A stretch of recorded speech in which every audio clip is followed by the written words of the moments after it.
Símabikarinn. Taktu þátt í handboltaveislunni.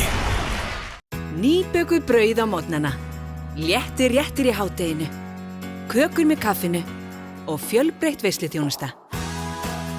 Bakarameistarinn. Stefán, til hamingju með sigurinn, hvað var það sem skildi liðin hérna undir restina? Já, mér fannst það bara að vera kardi valsliðsins. Við vorum í tómum basli fyrir hálfleik, en hérna ræddum málinn í hálfleik og komum mjög sterkt tilbaka. Við erum að vinna hérna seinni hálfleik 17-10 og eins og ég alltaf sagt, liðsheild vinnur leiki og það gerði þetta.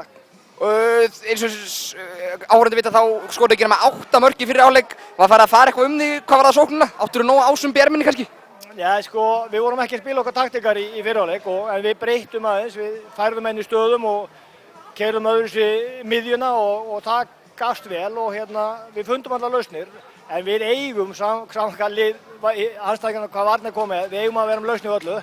En við vorum ekki með í fyrri hálfleik, því miður.